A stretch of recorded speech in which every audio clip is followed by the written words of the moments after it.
Hello, I am William Jamar Wright, And I'm Hattie. and this is our podcast, HattieJo. What are we doing? And so, what are we doing? Not a whole lot. Yep, just relaxing, enjoying. Summertime is officially here. Getting ready for Memorial Day tomorrow, and just relaxing a little bit. So, our podcast topic for this month, it actually comes.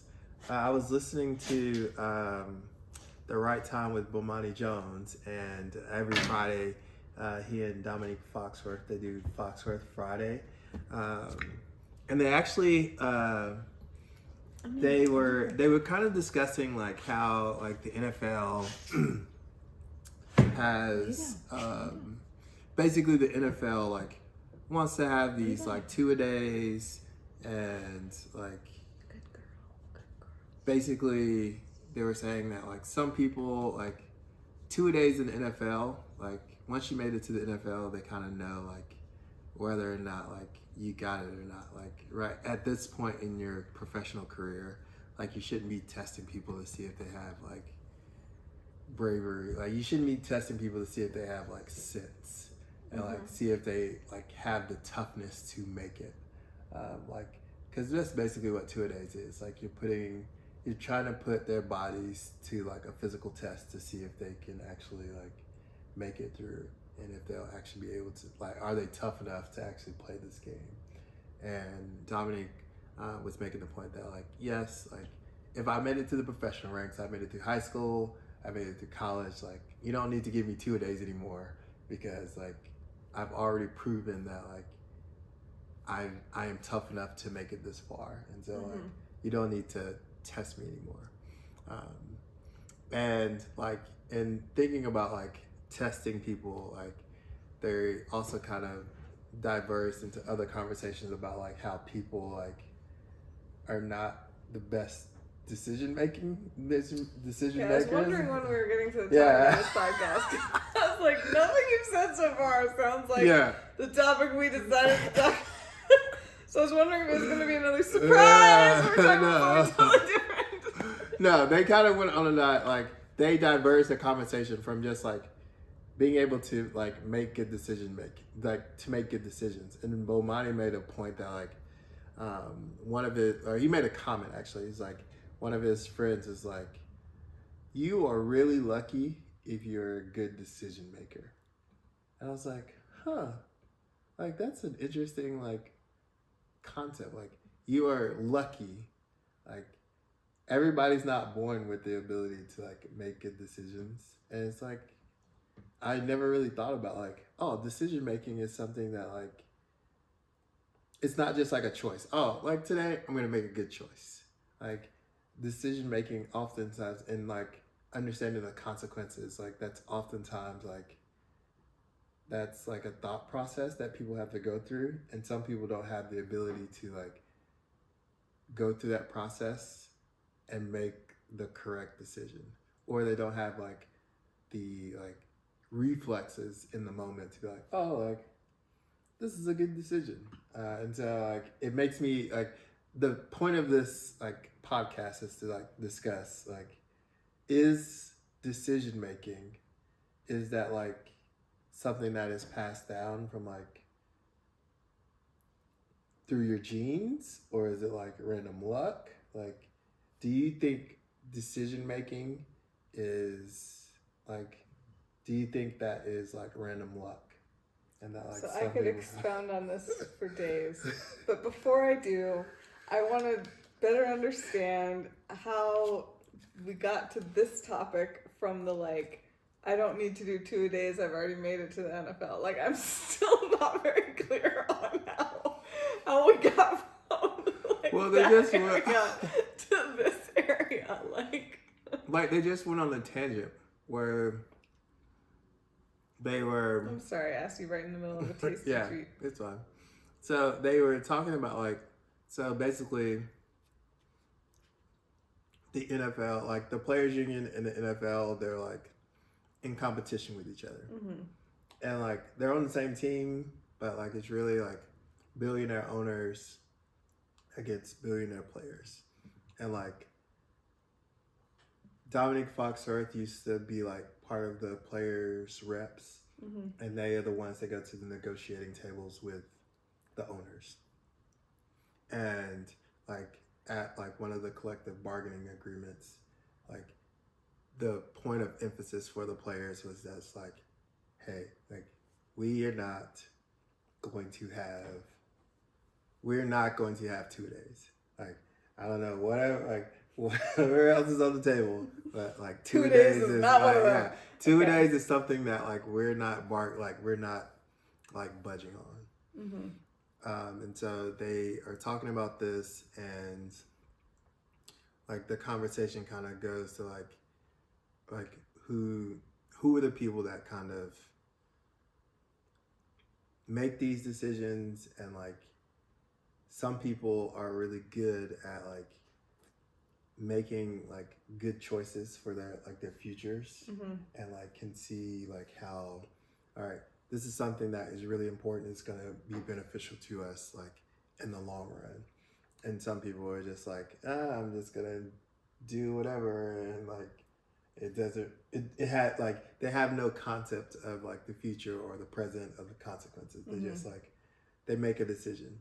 And Bomano is just like, like You're one really of his lucky friends. if Yeah, you're a you're good really decision lucky maker. if you're a good decision maker, because like if people could make better decisions, they typically would. Like Right. Well, I think that is the number one indicator of the fact that decision making, especially the type of decision making we're talking about, which is really like steps towards a goal and consequences, that it is a skill. And just like any other skill, some people are naturally talented, some people are less naturally talented.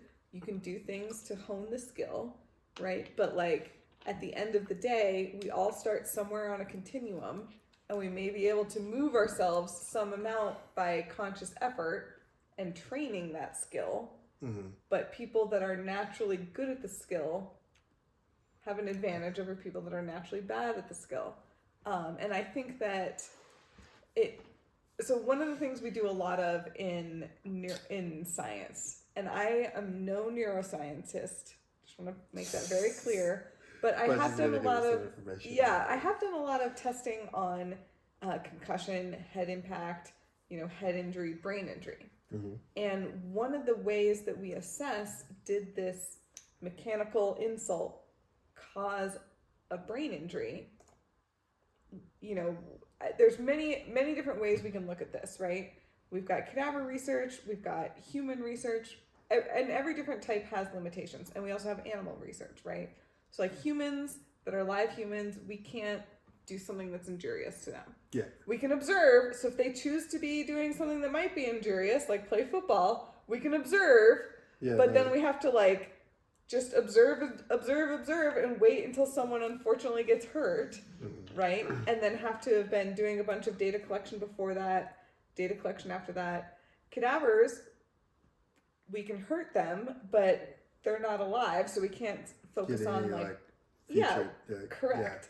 And then animals are kind of in between. So there's still a lot of protocols and methodology you need to follow to make sure you're treating animals humanely. And I know a lot of people can argue on the semantics of is hurting an animal humane? Probably not.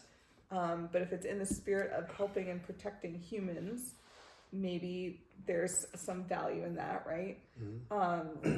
Whole nother topic for a whole nother day. But especially in animal research, and when we're looking at head impact, what's the consequences, how do we tell if they've actually received an injury or not, is looking at what's called executive function. And so often these types of experiments will train animals to do something, solve a maze. When they see a certain light, do a certain thing. If they see a different color light, do something else. All these things that are not part of their normal survival instincts, but something that they can do, and something that can be programmed, and something that can be looked at later, right? So if I train an animal to, do this series of steps, and then unfortunately my experiment involves exposing them to a head trauma, and then I ask them to do the same thing that I've trained them to do, and they're slower at it. Or their success rate, depending on whatever it is I've trained them, their success rate has gone down. Or they can no longer do it, right? All of these things are indications to us that they actually do have an injury, right? Whereas if the mechanical insult was so small that they're still behaving exactly as they were before, we can't really tell. Yeah. And so this executive function is a big thing in neuroscience. And some animals have like a huge capacity for executive function. Generally, those are hunters that need to forecast and need to notice trends and need to act on trends and have big consequences if they're find food. If you can't find food, or you expect the bunny to be over there and you go that way and the bunny's not there, there's big consequences, right? So a lot of these hunters higher on the food chain animals have higher executive functions because they live in that environment that needs them to be able to pay attention to patterns, focus in on consequences, and perceive those things, and also critically think about those things, right? If you're hunting something, that involves a lot more awareness and a lot more paying attention to different signs and signals than does being a prey animal. Yeah. Well, I would argue, well, if you know you're a prey animal, then you need to be on the lookout for like the hunters. So you do need to be on the lookout for the hunters, but the number one defense of a prey animal is like there's safety in numbers. There's a million of us. What's the chances it's going to get me? Like, just if you look at evolution and you look at how things are, like most hunter animals live in small packs. Most prey animals live in large packs. Right? Like, and it just, one of the main defenses of being a prey animal is just trying to beat the odds. And like, there's a million of us. What's the chance it's going to get me? One. Yeah. So, and you're absolutely right. Like, being a prey animal, you do need to pay attention to different things. You do need to, I'm not saying prey animals have no executive function. Yeah. But the planning, it's less, right? There's less planning. It's more perceiving and reacting. Whereas hunter animals still have to perceive and react, but they also have to plan. Yeah. And I guess you could argue that prey animals have to plan in some regard, but we're getting off topic. Yeah, it's less. I would argue that it's less. So the point is executive function. It's very clear in different animal experiments that, like, and before even the experiment happens, just working with different animals, that the executive function increases the higher you go on the food chain, and that it's also very clear that humans have the best executive function. But sort of related, but not as much related, there's regions in your brain that neuroscience has looked at that are related to executive function. And what do you know? Those regions tend to be a lot bigger, a lot more developed, a lot more cells, a lot more activity in these more high up on the food chain animals. So there's a lot of neuroscience that shows, like, some animals, like, those areas of their brain are smaller. Like, so we expect them to have, like, smaller relative to their total brain size. So we expect their executive function capacities to be less. And humans, it's enormous. And what do you know? Humans' executive function capacities are enormous compared to, like, the rest of our other animals on Earth. Yeah.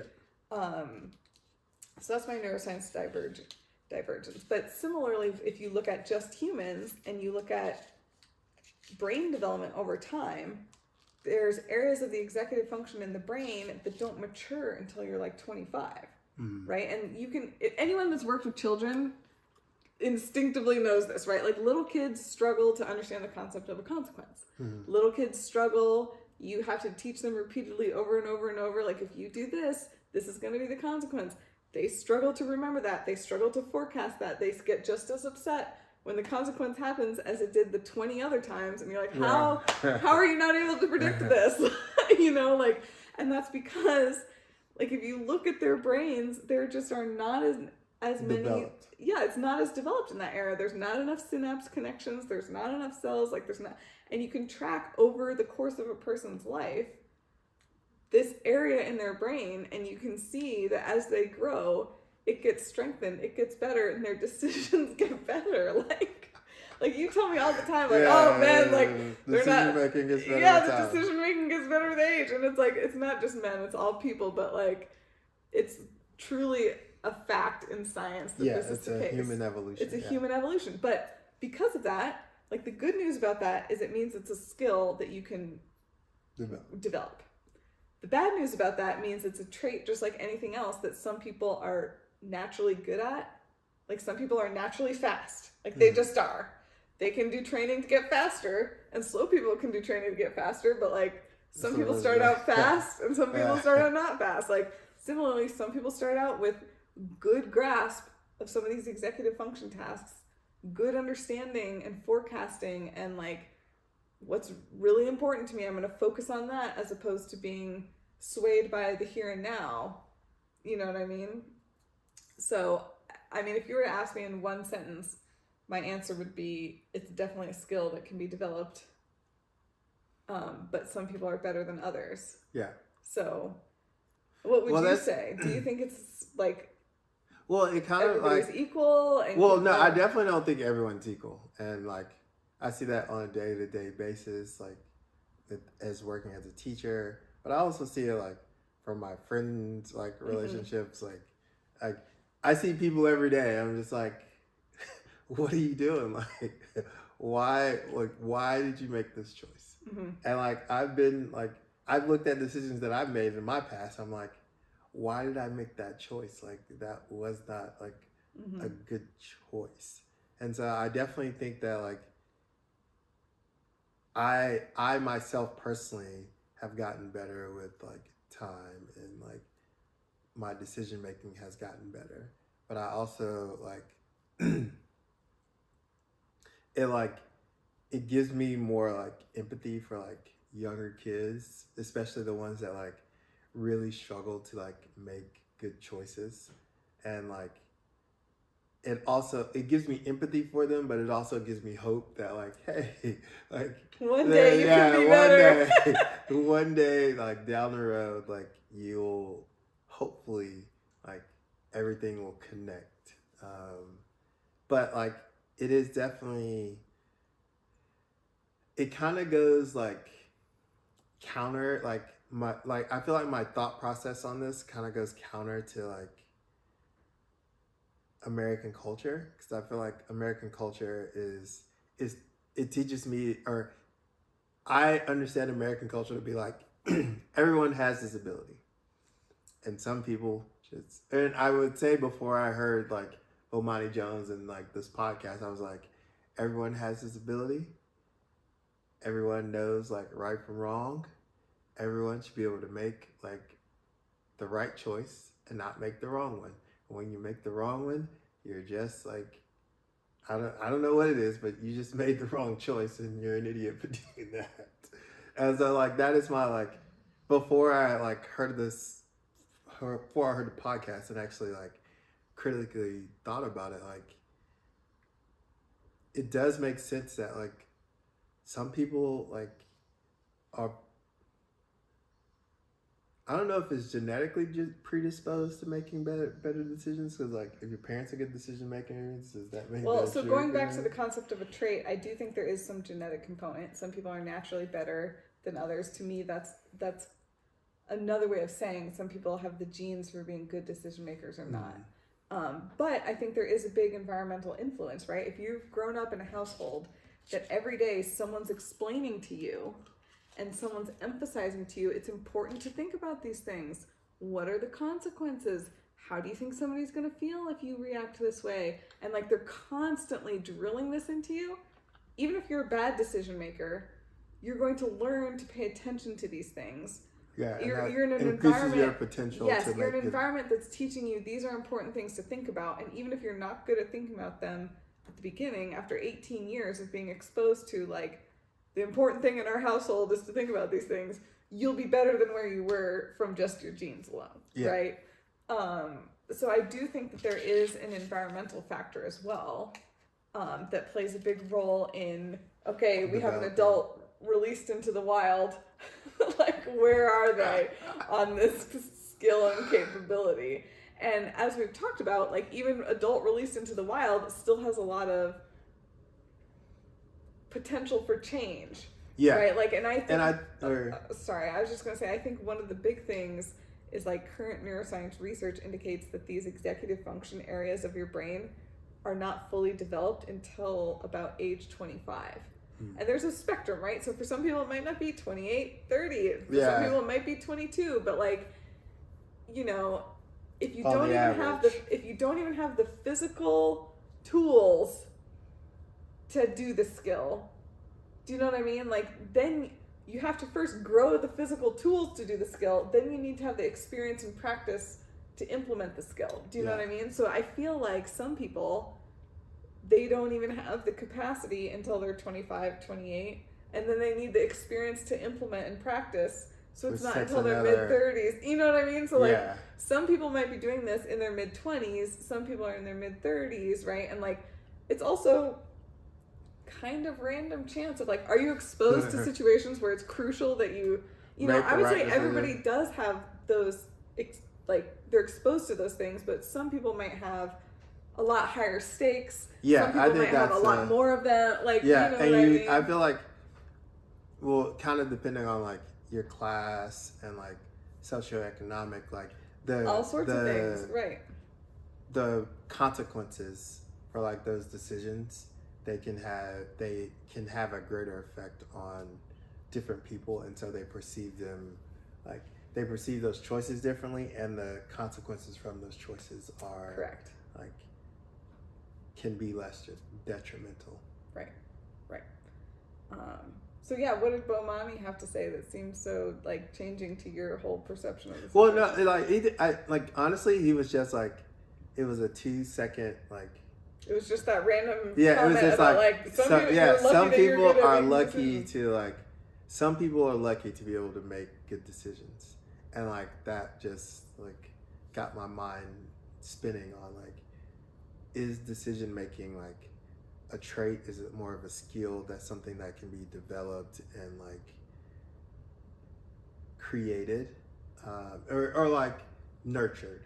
I think it's a better word for it. Is like, are those things like decision making? Is that something that can be nurtured to make like better decision makers in the future? And so, or it's something that like you're born with, and like you're lucky if you got the good genes, and if you didn't, good luck. So would you consider yourself a good decision maker? I would say at this point in my life, I'm a fairly like good decision maker. Like, I wouldn't say that I'm a perfect decision maker. Well, but I don't like, think anybody's perfect. So like, I would say I'm hitting like, I've had enough. I would say I've had enough life experience of making like the wrong decisions that like I have gotten to this point in my life where like I can see a bad decision. So your prefrontal cortex is finally developed, and you've had time to practice. Yeah, that's what you're telling me. Well, and it made, like, you brought up like the concepts of like consequences and like experiences, and I think that's a big part of like college. Is just like giving you like kind of the freedom, the like, for lack of better terms, like a little playground to like, you're kind of on your own, but like you still have like a little infrastructure to like help you navigate things, and like you're making a lot more like independent like choices, and so those choices have consequences, but like you still have a little community and environment that like keeps you safe, and so like for me, like I feel like those 4 year, the 4 years at Duke, like, for lack of better terms, it gave me like a nice little landing spot whenever like bad decisions were made. And so like, but if it shielded you from consequences, how did you learn? No, it didn't shield me from consequences. There were still consequences. The consequences just weren't as dire as if I had been somewhere else. And so was it clear to you at the time, like, oh, thank God, these consequences could have been worse? Yeah, no, okay, it was definitely... I feel like if you don't have that, you wouldn't learn. Oh, yeah, well, like, I definitely always, like, it was a, like, combination of, like, shame because like I didn't want to make the mistake, Mm-hmm. and like it was shameful that I did make the mistake, or I felt shame because I made the mistake.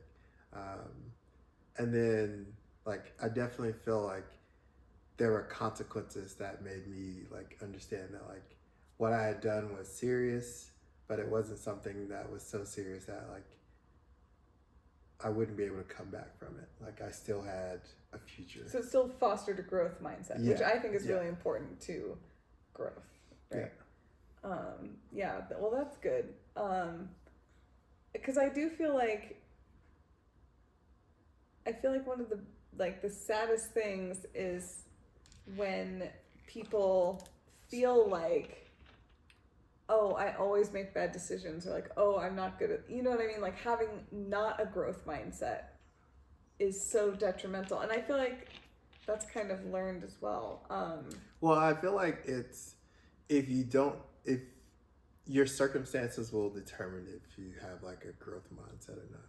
Well, I think your attitude can also determine whether you have a growth mindset. But I would say your circumstances like determine your attitude. Like if your circumstances if you're in a situation that like basically where you're going to continuously get like you understand that like there are consequences to your actions, but like I would say because I was at Duke,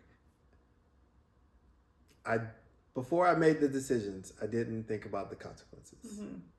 After I made the choices that I made, like there were consequences on the back end, but it was my circumstances always allowed me to be able to like come back and like always be like, all right, well, like somebody was always there to be like, all right, well, your circumstances afforded you a second yeah, chance, my which afforded you a growth mindset. Yeah, but like if I would have been just a general student and wouldn't have had like mentors or people to be like, hey, like this is like you're gonna be okay, like you're gonna be able to come back from this, like we still like you're still a part of something that's bigger than you, like you're still a part of this. Like if I hadn't have had that like those circumstances, like it definitely could have went 180 and who knows if we're even like here right now, like so like I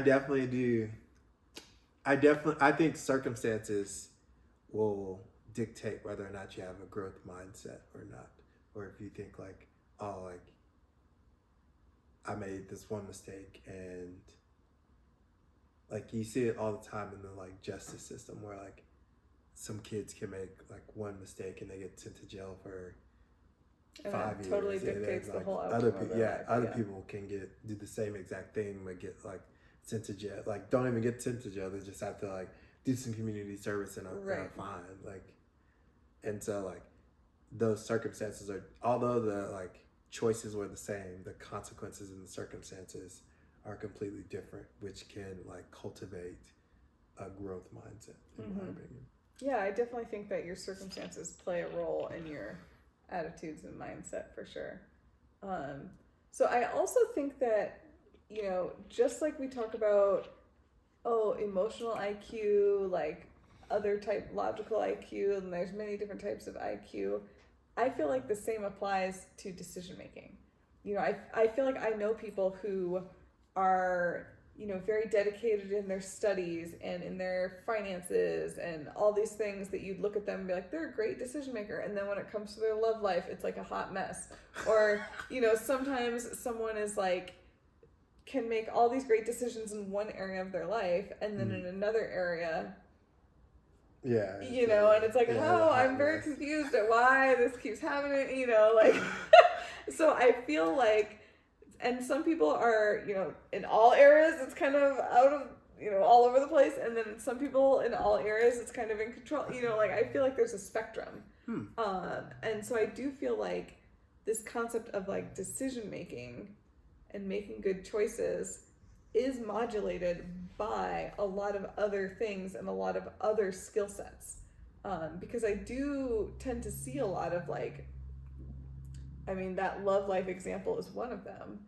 But I do tend to see a lot of that where it's like, normally this person is a really good decision maker, and yet they keep going back to somebody who treats them poorly, or they keep, whatever it is. Yeah. And so it's just interesting to me, but that reinforces that, like, even if you have quote unquote good decision making in one realm, there might be other emotional factors that kind of override in another realm.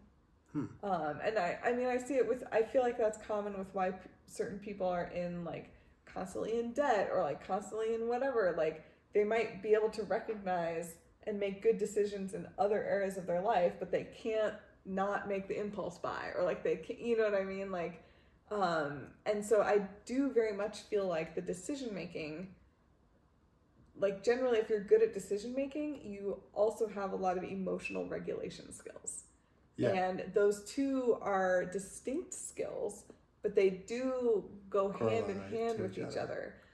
Because I think a lot of decisions ultimately are made off emotion, right? Like, how you're feeling. Kind of like we talked about, if it was just coming down to like making good choices, we would all make good choices. Do you know what I mean? Like, every time. It's what causes us to make a bad choice, because there's something emotional, like in the moment or whatever, like there's some emotion is swaying us from our logic of, or your inability to recognize the consequences. Correct, which I think can also be influenced emotionally. Yeah. So I think that this concept of, like, it's not all logic, it's dealing with your emotions and emotional regulation, is a big attribute and a big importance when we talk about, is someone good at making decisions? Because if you're constantly swayed by your emotions, I don't anticipate you're going to be making good choices a lot of the time. Well, that also makes me think about, like, the opposite. Like, if you're, like, really in tune with your emotions, then, like, can you, like, be a good decision maker?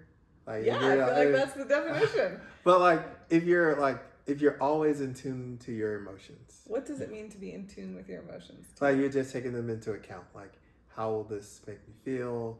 Like, yeah, and so I think then, like, people are very good. Like, so how will it make me very feel good, to have, like, like, more money on my credit card bill? Like, that doesn't make me feel good. I don't need this impulse buy. Yeah, how will it make me feel to cheat on my partner? It might make me feel good right now, but not tomorrow.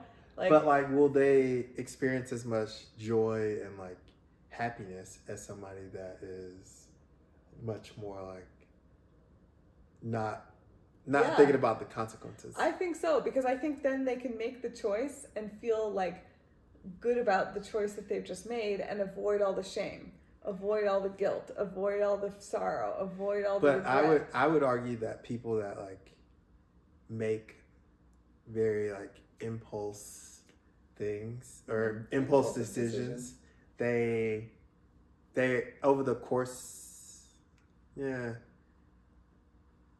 I would just say assuming that the consequences of those choices don't, like, get them in, like, serious trouble, or then, like, those emotions, like, not thinking about all the emotions to, like, and how, like, the consequences of those, they will allow people to, like, have more, like, momentary joy and momentary, like, and situational, or I would say a situational enjoyment. See, this is highly interesting that you bring this up, because I disagree strongly, but I also know, like, if you look at decision making of people that are in poverty, their decision making is so different than people that are not in poverty. Yeah. Like, and people talk about being in poverty like it's a choice, or that they've, like, led themselves into the situation, and you can argue that yes or no or whatever, and it's kind of the reality is it's kind of both, right? Yeah. But your situation can, like, for instance, your situation being in poverty or not, can drastically change the decisions that you make. Yeah. And so if you're impoverished, there's plenty of studies that show now your primary driving factor is the here and now. And your ability to think about the future, plan for the future, goes almost extinct. And so decisions are driven primarily by what's going to help me right now. Yeah. And oftentimes what helps you right now and It's achieve not that something joy that- actually hurts you in the future. Like, not only does it not help you, it actively hurts you.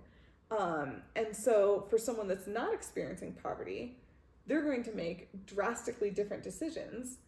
And I feel like it's to talk about the feelings associated might be very different. Because, like, I think that if you were to ask, for example, bringing it back to Simone Biles, right? Or like elite athletes, the daily grind, like doing all this hard work. And then if you ask them, how does it feel when you win the gold medal or when you make the team or you achieve that goal? Do you know what I mean? I would be curious. I mean, my hypothesis would be that their joy that they feel is so high. Do you know what I mean? That justifies the past 5 years of like awful, training that they've gone through. Do you know what I mean? Like, and so it's one of those things where it's kind of the opposite of what you're talking about. Like, the momentary joy is so high, blah, blah, blah, where in this case, it's like the delayed joy is so high, it accounts for all this, choices. So I guess I really disagree that like people that are more impulsive experience more joy. Right, I do think that people that are less impulsive can feel very extremely joyful about following up on a goal, finally meeting that goal, feeling secure. Like, I do think that there's a lot of people that derive a lot of joy from those types of, and this is just my opinion. Like, you can disagree with me. Yeah. But I feel like people that are more impulsive, I guess it's easier for me to make the argument if you look at the flip side. I feel like people that are more impulsive experience much higher, for much longer durations of time, despair, regret, shame, guilt, all of those things. And people that generally make less impulsive decisions, more quote unquote good decisions, don't feel very many of those negative feelings for very long, or for very, like, the intensity is less and the duration is less. And so even if I would disagree. I don't think that their joy is less. But let's take the hypothetical, which I feel like you believe their joy is less. If you sum it all up, right, their negatives are so much less that like the sum is still higher. But that's my opinion, right? Like, obviously there's something that causes, like, for instance, the addict to keep making the choice that is not a good choice for them, right? Like, there's human psychology, and everybody responds differently. Yeah. So I think that there are some people that naturally, and we've talked about this a lot, but like, I guess I would consider myself to be like a good decision maker, like, generally. There's everybody has like a couple missteps. I'm not saying all my decisions have been perfect. Yeah. But I know for me personally, there's plenty of times where I say no to something that feels good in the here and now for a delayed future goal. And I cannot tell you how good it feels to crush that freaking goal. Do you know what I mean? And be like, I like chose blah, blah, blah. Like, I chose the hard route so many times, and now here I am like crushing this, or like, I got this thing done. Like, that payoff feels so good. Do you know what I mean? But I don't know, maybe it's the same as someone, how good it feels, or maybe it's less than someone who makes a different choice in the here and now about how they're feeling in that here and now. Yeah. So it's interesting to me that you feel like the more impulsive people feel more joy. Well, I was just like, I honestly was throwing it out there as like just a question of like, if you like control for like class and like kind of socioeconomic like things, like, do the people who like, you could make the argument that people who are more like impulsive, they're doing things more frequently that brings them joy, as opposed to the people who are quote unquote making good decisions, because those good decisions, like. But my point would be, aren't the people who are more impulsively quote unquote doing things that bring them more joy, aren't they also then experiencing more pain? Well, it would depend on like if those choices brought like, because like I would make the argument that like not all. I don't know if I want to make the argument that not all bad choices bring like bad consequences, but like But they then, can. because isn't that the definition of a bad choice? If it doesn't bring a bad consequence, No, well, how's if it you a bad commit, choice? well, if you commit a crime, that wasn't a good choice. But like, just because you commit a crime doesn't mean that you're going to jail. Yeah, but you can still feel guilty about doing it. You can feel ashamed about yourself. You can feel, there's all sorts of negative repercussions that don't have anything to do with the external. Yeah.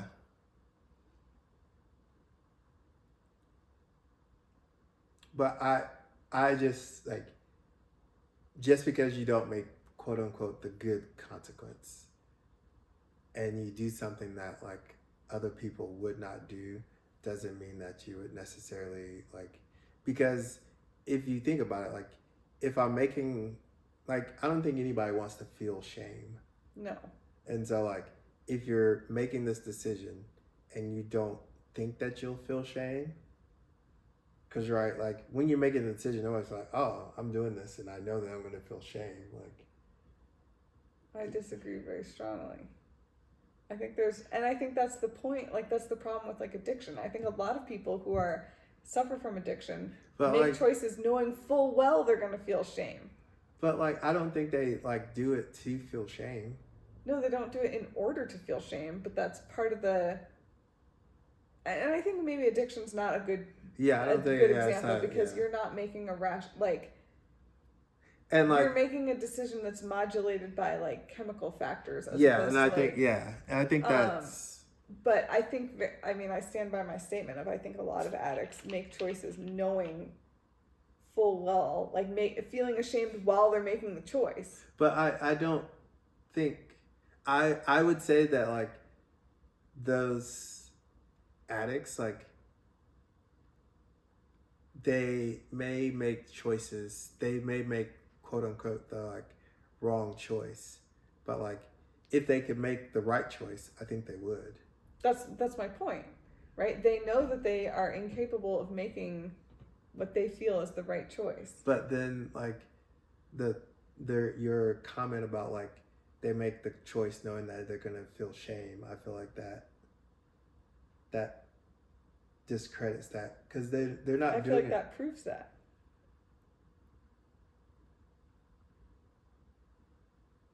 But like if they do it to feel the shame? No, not in order to feel the shame. They do it because they're compulsive, like their chemical needs override all other needs. And so they know they're going to be embarrassed that they did this. They know they're going to feel ashamed that they did this.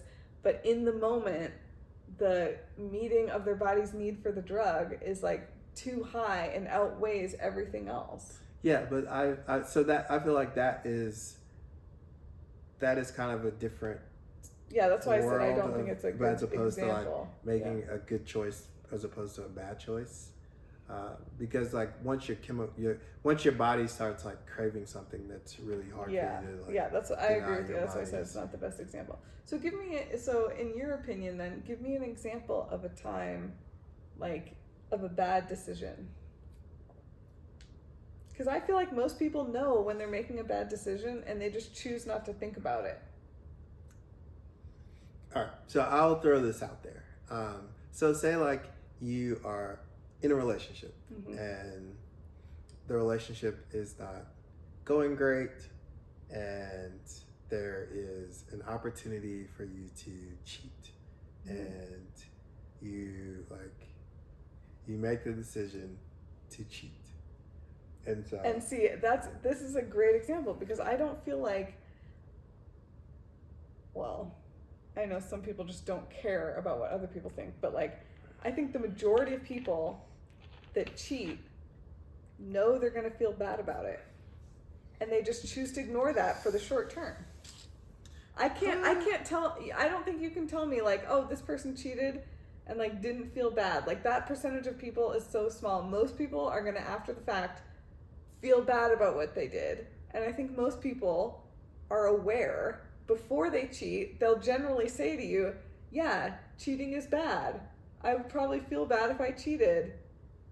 Cheating is not the right thing to do, right? And then they in the moment, they choose to ignore all those things, and they're just focusing on what's feeling good. It feels good to have attention from this person, like da da da. But like, if they stop to think about it, they would be like, yeah, I'm gonna feel bad about this. And I think for a lot of people that choose not to cheat when presented to situations, it's because they pay attention more to like, I'm gonna feel bad about this. I don't want to do this. And so I think some people are just good at ignoring that for the time being, or it doesn't matter as much to them. But I do think that most people who make that choice do so knowing full well, my partner's not going to appreciate this. This is not good, right? Because if they didn't feel shame about it, they wouldn't feel any need to like try to hide it from their current partner. Do you know what I mean? Like, I feel like the number of people who cheat and then turn around and be like, okay, we're ending this relationship is very minimal. Because most people cheat and then they're like, shoot, I shouldn't have done that. I actually want to stay in the relationship I'm in. Or they delude themselves into thinking they want to stay in the relationship that they're in. But their choice is to try to stay. Do you know what I mean? And so if they're choosing to try to stay, they don't want the other person to find out, and they feel bad about it. Do you disagree? I'm curious how you feel. I don't know if they like, but like my question would be like, if they chose to cheat, like them cheating brings them like some spectrum of joy.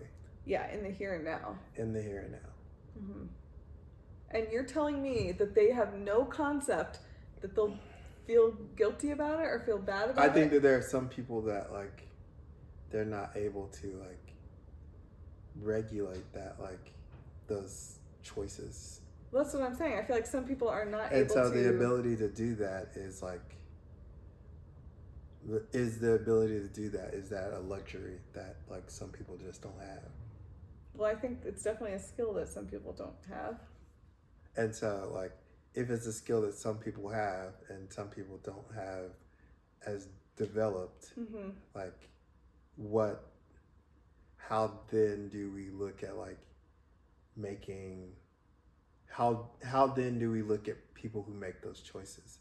Because I think now we look at everybody who makes those choices as, oh, like everybody that cheats is a bad person, and everybody that cheats is like, but like if we're looking at it on like the spectrum of like, some people are not as skilled at making those. We have minimum standards for being like an adult in society, right? Like we have a minimum standard of like, okay, you might not be the best reader in the world, but we expect you should be able to read so that you can like function in your daily life. Yes. You might not be the best budgeter in the world, but we expect that you need to be able to like earn money and spend money in order to function in society. Yes. Right? So maybe you are a very violent person, but we expect you to not kill people in order to function in society. I do think that there is a level of like basic ability. And so, yes, some people are going to be better than others on all these different things. But I do think there's a level of basic ability that we expect from an adult, a fully capable, like not disabled, like adult to be in this society. And so, sure, some people might be more impulsive. Some people might have a harder time resisting temptation, but like at the end of the day, there's a base level of like, you should be able to do this in our society. And so just because, like, it sounds to me like you're arguing some people don't have the skill. Like, I guess we can't fault them for like making all these terrible choices. And that's where I would totally disagree with you of like, okay, some people maybe need to work on their skills or blah, Well, how do blah, you work blah, on blah. the skills? Like you have to be skills just like you talked about throughout your whole life. And it is a like you gotta be like, so that's what I'm saying. I do think it's sad when someone their whole development has not had people trying to help them grow these skills. Yeah. But once you become an adult, it doesn't matter what your experiences are. Well, it's kind of also on your responsibility to try to learn right? Like, oh, sorry that your natural impulse is to kill people. I guess we'll just allow it. That doesn't make any sense, right? Like, like no, everybody's that's exactly taught from everyone's taught from the like age of 2, like everyone's you taught shouldn't like be physically violent towards other people. And I feel like there's plenty of experiences in public school and all sorts of things, like microcosms. I forgot my bus money. Now I'm late for the bus, or I can't ride the bus. Like, there's plenty of things throughout your whole life that can still teach you the basic standard, the bare minimum. The bare minimum. Mm-hmm. So sure, do I feel like some people miss out on like the enriching environment to help them develop that skill better? Absolutely. But I would be hard pressed to feel like today's day and age that by the time you're 25, you haven't had enough life experiences for you to figure out on your own that like, maybe there's some things I need to pay attention to. Like I do feel like on some level, it's a skill, and it's just like if you grew up your whole life being like, I can't read well, like I can't read any of these things to like buy a car, I can't read, like, don't you think you'd try to do something to fix that? If I had the environment that like encouraged that, like I feel like. But that's what I'm saying. In the life of an adult in today, you have to be able to read. How can you envision, like, I feel like you could get by not being able to read well in some certain scenarios, but even in that scenario, you'd have the understanding of like, man, things would be easier if I could do the skill better. Maybe I don't have the time to learn to do it better. Maybe I don't have the resources to find someone to help me get better at this skill, but you'd have the understanding that like, I'm not good at this skill and this is making my life hard because I'm not good at this skill. Like, I think that there's enough experiences in life that people that are not good at making decisions at least are aware that they're not so good at making decisions. Maybe they don't have the capability or the resources to get better or to, somehow course correct. But I don't think you can say, oh, that person's just not good at making decisions, so they could get a free pass and they can just make all the bad decisions they want to make. I don't think that's something our society is chill with. No, and I would argue that I know our society is not chill with that, and I would say that our society, like, operates on the, like... Well, it sounded like you were about to say, like, they're not good at making these decisions, so I guess, like, we can't hold, like, we can't...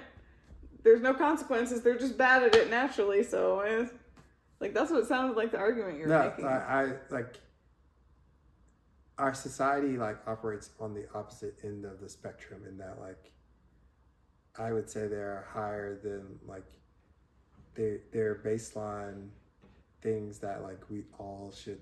There are baseline consequences that we all need to be aware of, and I would argue that like. Not everyone is in an environment that makes them aware of those baseline. You think people are in an environment that they're not aware of the baseline expectations? Yeah, like I would definitely say that like there are people that like are the majority of our like if there were baseline consequences that we all are aware of, and it's like these are baseline things that we shouldn't do, then like we wouldn't, and we wouldn't have like as many people cheating on each other as they do. Like we wouldn't have like as many people like, or I'm just thinking So you think that somehow in the world there's not an expectation to not cheat on people? And you think it's people cheat on people because they don't realize that that's not a good thing to do? No, I think that people cheat on... like, But like, it's not that they don't realize it. I'm just saying the ability to make the choice not to do it. Like somewhere. So that goes to my point. Like they do realize it's a bad thing. They're just incapable of not making the choice to not do it. Which that I mean that was the like. That was my premise, whole thing of like but that they was the definitely premise know of, it's the wrong thing to do. But that's the premise of like our conversation. Is like, is the ability to make that choice and good decisions. Is that like lucky that you like are there, or is it like a skill that is developed? Is the ability to make the choice not to cheat like something that is developed, or is it just lucky that like you were born with that at birth? Because I do feel like I stand by everything I've said so far of like it's a spectrum, but you can still work on it. Yeah. But I'm like, if you're able to know that it's the wrong choice, but you still make the wrong choice, then I feel like you should be accountable for the choices that you make. Well, no, I'm not saying that you shouldn't be accountable, but is it luck that some people are able to make that choice? And even though they're aware of the consequences? Or is it when just you say luck, I feel like some of that luck is did you get the good genes, and some of the luck is did you get an environment that helps you hone that skill, whether or not you had the good genes. Yeah. So I feel like the luck kind of has multiple influences. And so is that luck, or is it like... Okay, I think yes. I think it is luck. I think it's some people naturally are better than others. That's lucky if you get those genes or not. Some people are in an environment that emphasizes working on that skill. Yeah. And so in that, there's like 4 quadrants, right? Some people are naturally good at it and in an environment that emphasizes it. Yeah. Some people are naturally bad, but in that emphasizing environment. Some people are naturally, there's the 4. Yeah, the 4 boxes. Yeah. So what do you think? Well, I agree with you that like there are the 4 boxes, and that like I'm still like I would say I'm still processing my thought on like I do believe that like everyone understands that there are consequences, and that like for the sake of our argument, cheating is bad. And I feel like most people before they choose to cheat would say cheating is bad. Yeah. So it's not like they're like, I didn't know. Yeah, like, but I would never say that people that make bad choices, like then I would say the majority of people who make bad choices, none of them are like, oh, like I didn't know.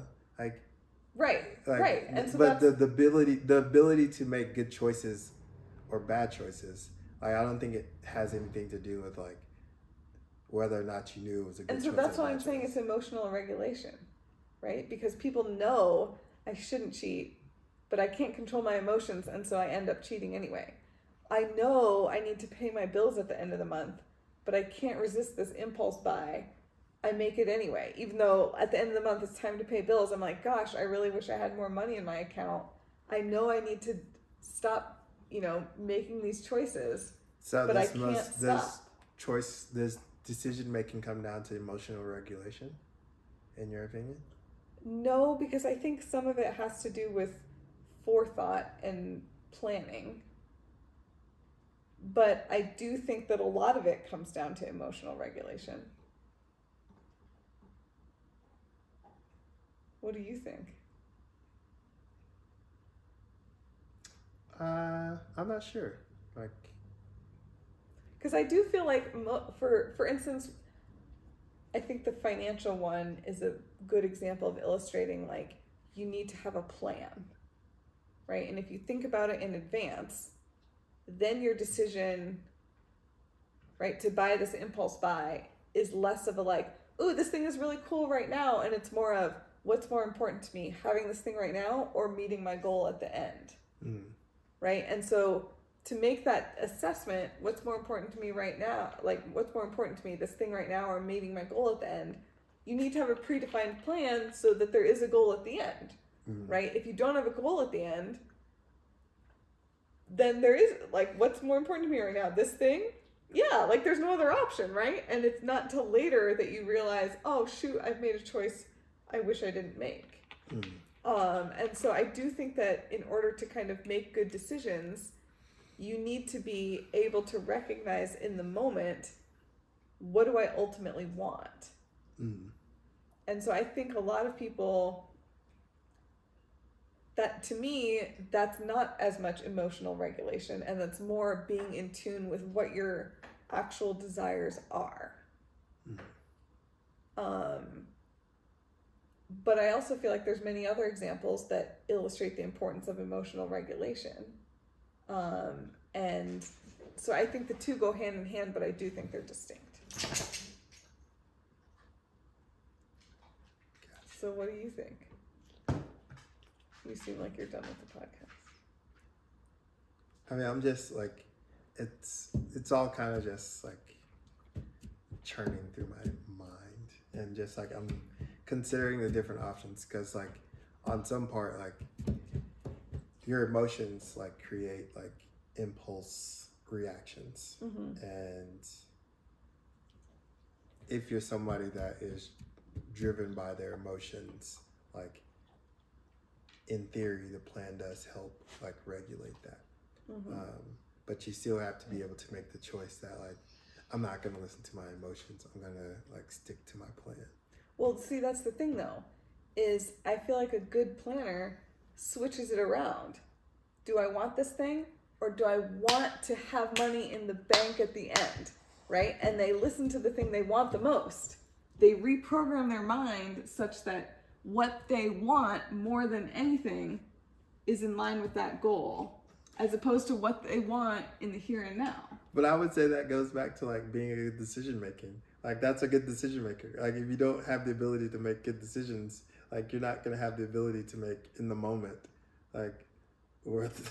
But see, I feel like in the moment, right, the person that makes good decisions knows that ultimately what they want more is that delayed reaction thing. But yeah, but like you have to have the ability to make good decisions. If you don't have the ability to make good decisions, then like it doesn't matter if you have a plan. But see, that's where I disagree, because I'm like, if you can honestly tell me that you want this thing, then like you have to, in the moment, you have to be a good decision maker.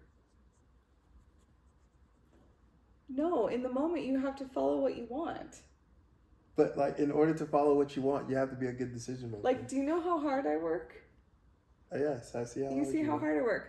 That's because what I ultimately want at the end of the day, more than anything, is to be good at whatever it is I'm doing. And it's more important to me to be good at whatever it is I'm doing than to have the rest on this day, or like to watch the show, or like whatever it is I'm saying no to, right? And but so like, my that's success, because you're a good decision maker. No, I feel like that's because I want to be good at that thing more than I want to relax, more than I want to watch this show. And those are characteristics of good decision makers. I feel like I'm a good decision maker because in my mind, that's what I want more. But I feel like there's plenty of people that, I guess it's one of those, you know how Rob always says like, your actions align with your values. Mm. Like what you do says more than what you say. And I feel like it's the same thing, right? If someone comes to me and says, I really want to be a great guitar player, but they never practice, that says to me, you don't really want to be a great guitar player. Mm-hmm. Right? If you're choosing every day in the little bits to not make progress towards that goal of being a great guitar player, you don't really want it. Mm-hmm. You'd rather be doing whatever it is else that you're doing. Right? So if someone says to me, I've got this goal, but then constantly makes choices away from the goal, it's like you clearly don't want that goal that much. Or you're not a good decision maker. No, because if you really wanted it, you'd make those other choices. Right? Like in the moment, you're faced with either I can work towards my goal or I can work away from my goal, and you choose what you want more. So I can make a good decision or I can make a bad decision. Yeah, and you make the good decision because that's what you want. Or you make the bad decision because you're not capable of making the good decision. Like you're not, no matter how bad you want this thing to work out. But then you don't want it that bad. If you really wanted it, you'd change your actions. All right. Wow. Seems like we disagree. We agree to disagree. Yeah. Well, I think we've had a very productive conversation. Well, that's what we're doing. Jesus.